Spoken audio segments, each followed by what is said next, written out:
image that comes to mind for me when you think of the community is the likeness of a body, and that, like any body, that body has a head. And I think that our community is very blessed in terms of its thought leadership and in terms of its intellectuals and the people that are formulating and then articulating ideas and are leading conversations from that echelon, from that layer of leadership. Really, I think that our crisis is in a weak core as a community, that we have a very, very large body and a very large set of needs, but that body is not being supported by a strong core. And that strong core is people who, number one, have access to the scholars, have access to the thought leaders, but also have the wherewithal to be honest with them, honest enough to both challenge the ideas that they're teaching us. And when I say challenge, I mean from a place of respect and love, and to process those ideas in a very, very deep and real way, but to have those ideas, the rubber of those ideas meet the road of people's lived experience. There's some disparity between the set of needs and our ability to meet those needs. In terms of space in the Muslim community, right, the community is growing. In terms of content and people's desire for content, but also in terms of leadership and in terms of guidance. And I think that there is nomenclature does come in here, that when we're taking the traditional frameworks and you look at them, that you have the idea of a sheikh or a spiritual teacher, a guide, which in the Arabic language means literally an older man. A sheikh means an older man. So it can either be in a mundane sense, just mean like an elder, or in the context of the religious tradition, a scholar of the religion or a spiritual guide.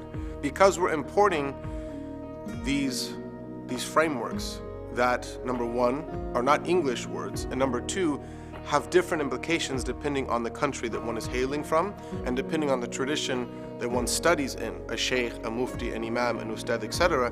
There's really not normalcy for the American Muslim community at large in terms of these titles, right?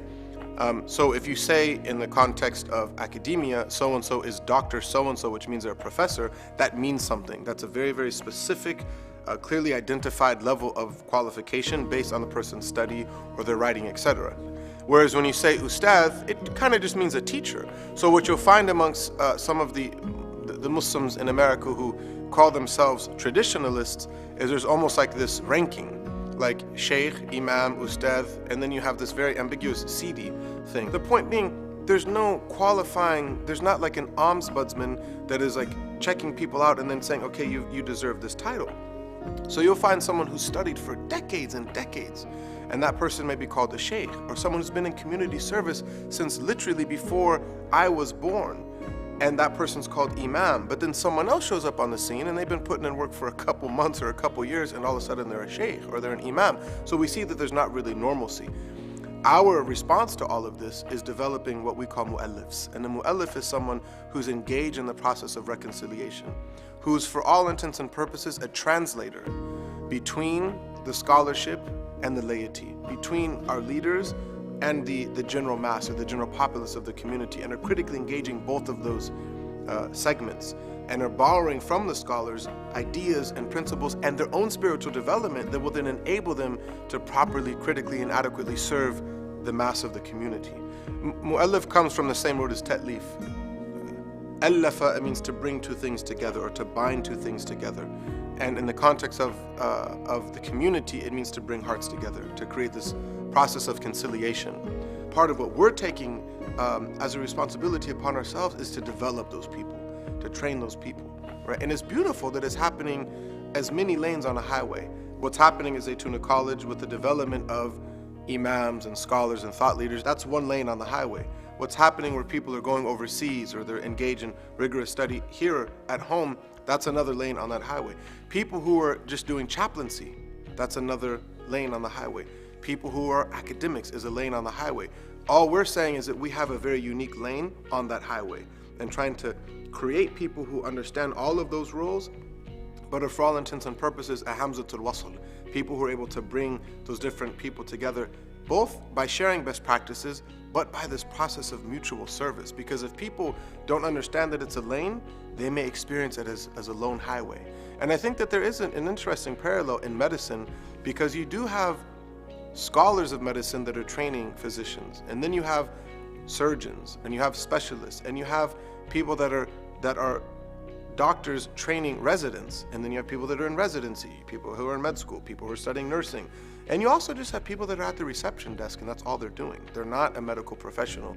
And as a community, I think that we need to look at that parallel and to understand that we need all of those. We need all of those different levels, because frankly, the Muslim community, we have imams, we have shuyukh, meaning prayer leaders or community leaders, and we have scholars. But those people are not always engaged in the reality that the community is facing, especially when you're talking about converts and you're talking about the youth. And the qualified ones amongst them are way, way overworked and overburdened, out of time, out of bandwidth, if we're being honest. And the Muslim community has to wake up and realize that there's not like this group of 5 or 6 superheroes that are gonna save us, right? This isn't Marvel Comics, this isn't the X-Men. Like, it's not gonna be enough Imam Siraj, Imam Zaid, Sheikh Hamza, Imam Zaid, Dr. Matson, etc., etc. Those people alone are not gonna be able to do everything that the community needs to do. So we have to do 2 things. Number 1, increase the likeness of those people. Increase the number of people that are like them, that serve in that lane. And number 2, create a strong core and a broad-based, almost like a nationwide, worldwide network of people who understand what those people do and are assisting them on the ground by way of addressing the needs that can be met in the community before they get to the level of advanced scholarship, right? So again, and the chaplaincy programs and the things that are happening are very much like that. For Ta'leef, because the question we always get asked is, how can we do Ta'leef where we are?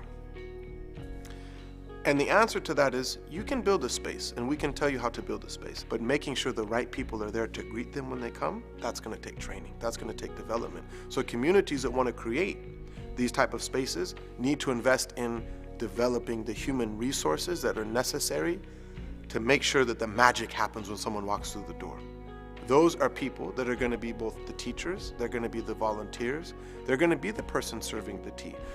So that when someone comes to a community and someone says, Jeff or Terry or Sally or Juan or Carlos or whoever has questions about Islam, they'd like to speak to someone. It's not 1 or 2 people in the community. They can answer the basic questions, but it's 10 or 15.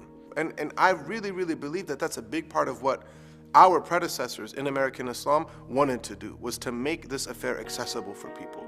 And honestly, I really believe that's what the Prophet Muhammad, peace and blessings of Allah be upon him, would want for this community, where we're no longer dealing with some confusing situation to where, like, as a convert, I'm confused. As a young Muslim who's trying to re-engage, it's so confusing. But where it's normal, it's natural, it's fluid, to the best of our ability. وَمَا تُوفِيقِي إِلَّا بِاللَّهِ.